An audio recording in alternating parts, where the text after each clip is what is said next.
आपस में रोवत होन बात करत होन कि अरे बाप रे बाप, हम तो दू में से एको वचन पूरा ना कैली, न हिरनी के बच्चे के बचा पौली और न तो जौन हो अपने लड़के के बचा पौली। लड़का भी खत्म हो गया यार, हिरनी के बच्चा के शेर लेके जंगल की तरफ चल दिले। तब तक भइल का बाबू गीत लगल हो।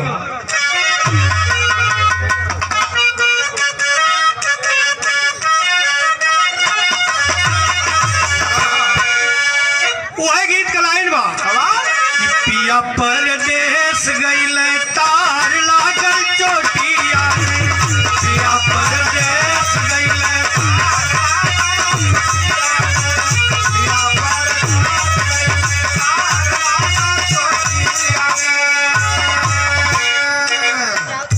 गीत कलाई रहल। लेकिन आज रानी और राजा दोनों जने रोवत हों, रानी रोवत हैं, राजा समझावत हों कि रानी रोने से अब कोई फायदा नहीं है।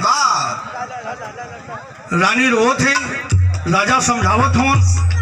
रानी कहलिन कि राजा साहब, आज एक बच्चे की माँ को उसके मौत के ऊपर आप रोने से मना कर रहे हैं, तो हमारे काम न कह देता। का कहलिन भैया कि कैसो मनाई देता, कैसो मनाई देता राजा मोर जिया के, कैसो मनाई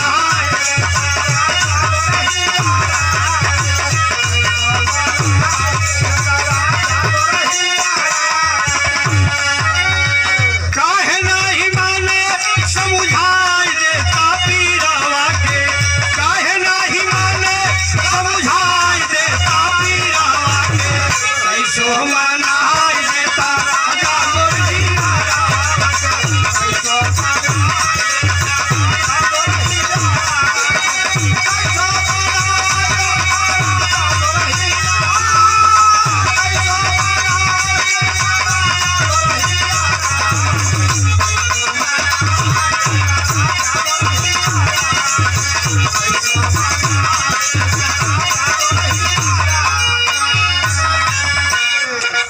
रानी रोवत हैं, राजा समझावत हो और रोई के यह बात कहलें कि बचल ना लाल ना हरी ना वही बचाऊंगा,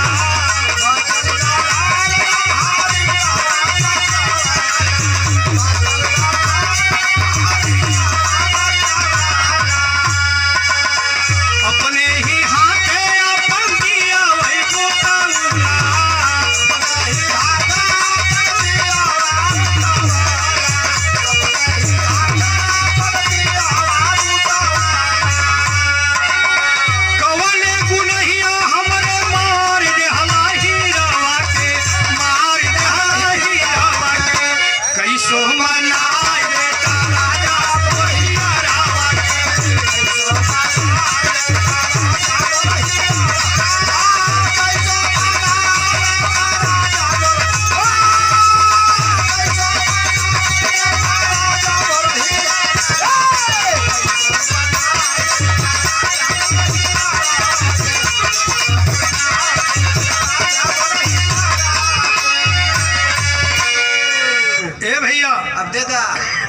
आज राजा रानी दोनों जने आपस में रोवत होन, बात करत होन। रानी रोवत है, राजा समझावत होन। लेकिन कहानी पे आप लोग गौर करी है।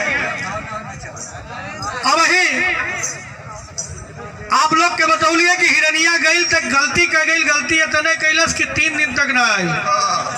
यार राजा रानी आपस में बात करत होन, तब तक हिरनिया अपने हिरन के लेके आ गई।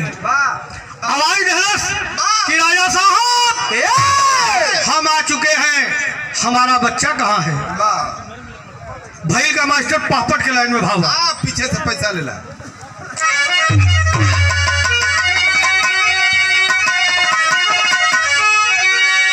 कि तबले बाबू आ गई ना हरिनवा राजा बकलावा, और कहवा हुए रानी तो सुगरवा राजा बकलावा।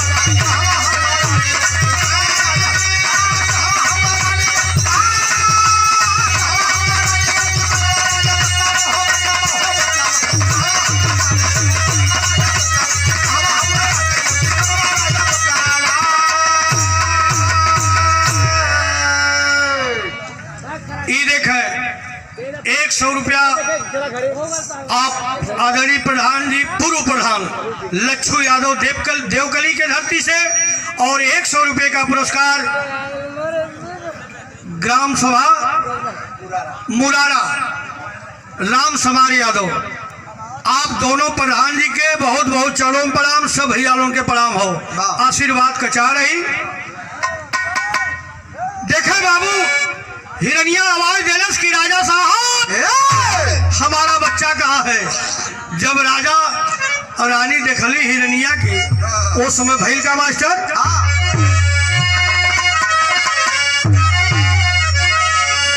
कि तोहरे बेटा खातिर अपन बेटा डाली मारी हो, और फिर भी बचा न पौली तोहरो बेटा गई हारी हो।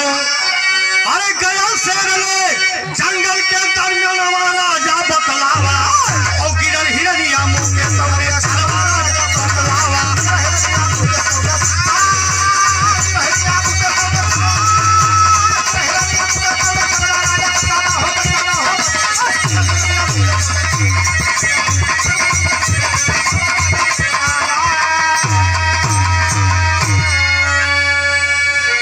राजा कलन के हिरनी, हम तोहरे बच्चा के बचा ना पौली, और तोहरे बेटा के चक्कर में अपन बेटा हम कुर्बान कर डाली, लेकिन हम तोरे बेटा के बचा ना पौली। शेर लेके जंगल की तरफ चल गए। देखा भैया सीटी न दे हो। राजा कलन कि तोरे बेटा के हम बचा ना पौली हिरनी। हिरनिया मुहे के बगल वही राज दरबार में गिर गई। आवाज दिलस की राजा साहब ये हमार करेजा जब तबे ठंडा हुई जब तू हमार अब एक काम कर दे बा। का कलश बाबू आधा के लाइन में प्रमाण बा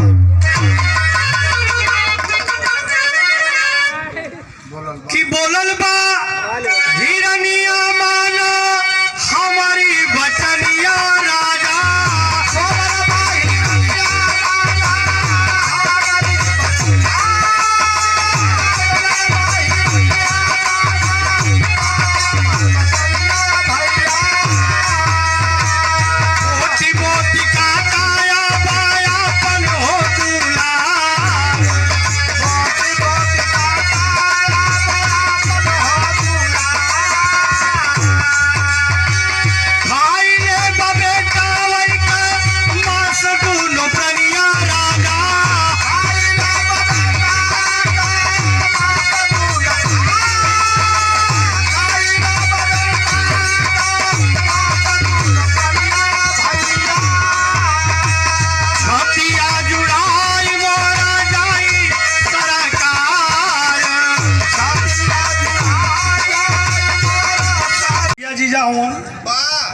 बहुत बहुत प्रणाम, सब भैया लोगों के प्रणाम हो, आशीर्वाद कचा रही। देखे बाबू कहानी एकदम आखिरी है, 2 मिनट और। भगवान भोलेनाथ का डमरू बज गए। जो ही रानी लड़का के लेके चलल है, लड़कवा वही अचरवे में क्या कह के लगल रोवे। राजा रानी पीछे मुड़ के देखत हुवन तो साक्षात भगवान भोलेनाथ माता पार्वती के साथ में विराजमान हुवन। भैल का मास्टर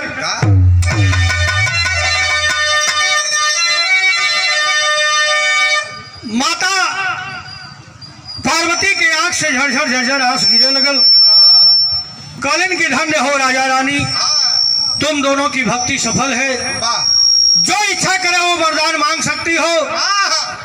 रानी हाथ जोड़ के कहलिन की माँ अगर कुछ देवही के हो खैले हो कि आज हमके बेटवा का मांस खाए बदे कहत हो। देखे बाबू राजा गुस्सा में लाल तुरंत म्यान में से तलवार खींचे, आदेश दिए रानी को कि रानी बच्चे को लेकर के आओ, आज हिरनी मैं तेरा ये भी काम कर देता हूँ। जो ही रानी बाबू वही अपने मरल का बेटवा के धारे और गर्दन अचरा में लेके चलल है राजा साहब के सामने। क्यों ही भगवान भोलेनाथ का डमरू बज गया। जब भगवान भोलेनाथ का डमरू भैल तो भैल का आखिरी लाइन में प्रमाण बा। कैसे मास्टर भैया